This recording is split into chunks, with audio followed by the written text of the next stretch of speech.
Brooklyn, they're gonna make a ski resort. I'm telling you, mark my words. They got the hill, they got the hotels, and then you'll ski down last week's fucking lunch. But it'll be a one-shot ski experience because you'll go down the hill.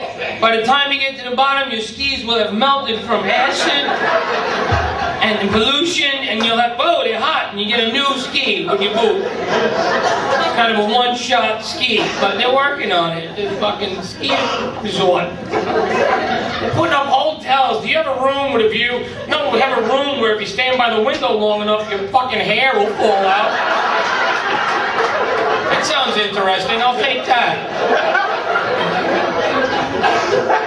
I was going for chemo this week, but what the fuck? Save me the trouble. Yeah, give me the Hilton Garden Inn on top of the dump. I'm gonna go there. What's going on? I spent the other part of my life in a small European country. You may or may not have heard of it, Brooklyn. Now, Brooklyn, as you know, is a place known for having its own language, its own culture. I grew up around these people. I have the accent. But I was doing a show in Brooklyn one time, and I heard something even I had never heard before. I was on the stage, which, believe it or not, it was bigger than a wheat tin, and I wasn't surrounded by prison wear.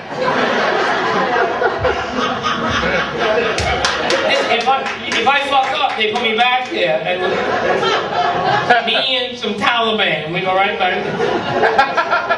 Anyway, I've heard all the expressions. You know, you're from Brooklyn. Forget about it. Definitely, absolutely. But I'm doing the show in Brooklyn, and I heard something I had never heard before. I'm on the stage, and in reference to something, I said the word dumbfounded.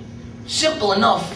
When all of a sudden I hear a guy down in front explaining the word to his girlfriend. He was defining it like only a Brooklyn guy could. This is what I heard. All right, like, listen to me, I ain't gonna tell you again, all right?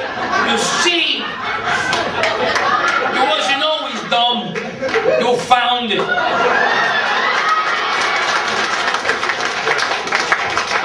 You'll be nothing without me. You embarrass me, Maria. Get in the fucking car, I swear to God. In the car, don't say goodnight to nobody, I swear to God.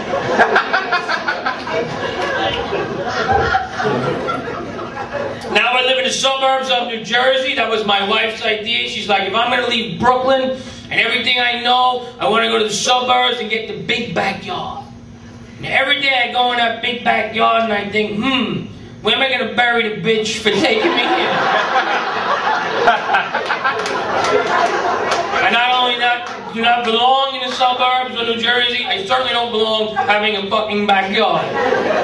Unless it was concrete, but it's not. And when you have a backyard, you got backyard work. I don't do this shit, man. I don't want to do this. She wants me to do it, and I'm not. And she gets frustrated when there's like somebody else out there doing it, and I'm in the house. It's like, why aren't you doing it? Because I don't want to. It's not complicated. He likes it, I don't. We had backyard work in Brooklyn. It was a little different. This was backyard work. What's the matter? What's the matter? I'll tell you what's the matter. You want to go to the beach? We'll go to the beach when I'm done doing the lawn. Alright? There's a weed growing up through the crack. I got to do the lawn. Now go in the house and give me the scissor. Yes, the sharp one. The one we cut the sausage with. You gotta get it from the root or it grows back. Don't you know anything about landscaping?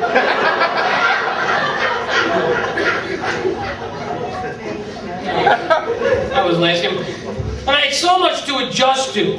A lot of adjustments to make when you come from a city, whether it's Staten Island or Brooklyn to a suburb. Everything is different. You have to adjust. Shopping is different.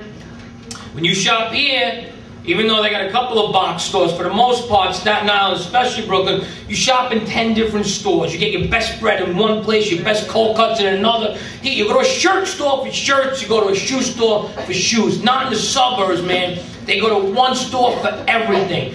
They go to Walmart. That's what they do. Let me tell you what happens in the the suburbs on Saturday morning, the husband wakes up with a hard-on. Now, he could fuck his wife, but instead, he runs to Lowe's. His wife goes, wow, that's a nice hard-on. I'm going to Lowe's. I gotta... So she's disappointed, you know, and he goes to Lowe's with a hard-on and asks about things that have horsepower, you know. Naturally, it's uncomfortable for the Lowe's employee because there's a guy with a hard-on, but they have to show him the best fucking rake. And then the wife feels disappointed, so she goes, fuck him, I'm going to Walmart. That's where they go. That's their whole weekend. He goes to Lowe's and buys some shit, and she goes to Walmart. And I notice a theme. Everybody's in Walmart freaking out like it's never going to be open again. Walking around in the official Walmart outfit. Now, if you don't know what that is, let me describe it for you.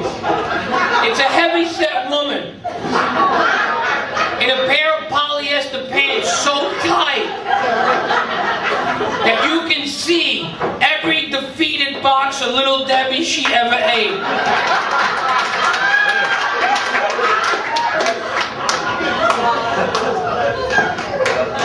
Now, for some reason, these pants end mid-calf. Can't she tuck them down? She doesn't give a little tug, man. Now I gotta stare at the fat, bulging, veiny, naked calf that's sitting on top of a pair of worn-out tennis sneakers that are just screaming, hey, you're in Walmart, buy some fucking shoes.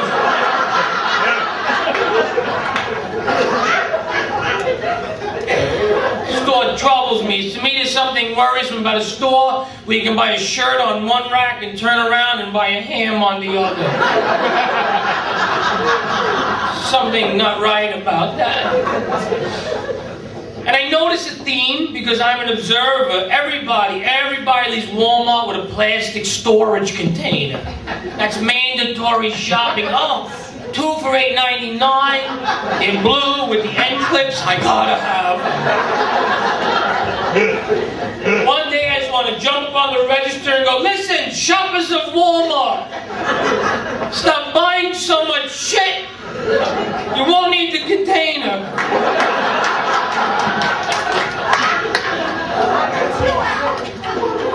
So many things to adjust to, man.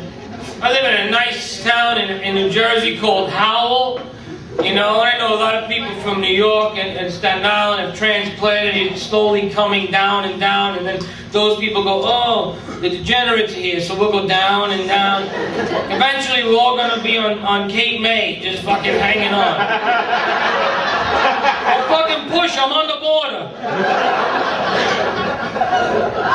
Or we're all going to end up in Montana or some shit. Something's going to go wrong, you know?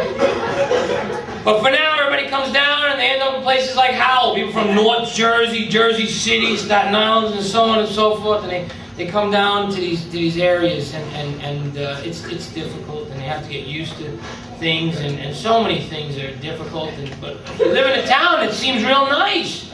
You pay a ton of taxes and that's what everybody talks about too. There's no... How you doing? How's your mother and the surgery? It's all right, but about the taxes. What?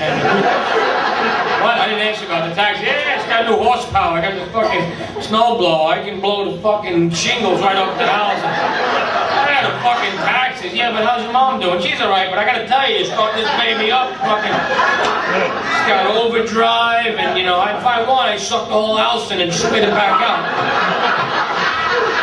I'm like, you ever think of a day worker, man? Just want to know how your mother is. But that's what it's like in the burbs. It's very different. It's very different. And they're all, you know, soccer moms, and they get their minivans, and they write, woo, our team, and they write on it. And they're soccer moms, and their kids are involved in sports, and it's great, and it's family-oriented. But there's no denying that the lay of the land is in how Route 9 in plain sight, there is a pawn shop and a Dunkin' Donuts, then a pawn shop and a Dunkin' Donuts, then a pawn shop and a Dunkin' Donuts. I'm talking within a quarter mile of each other. Pawn shop, Dunkin' Donuts. And all I can think is, wow, soccer makes you really horny and really tired. Nice family town.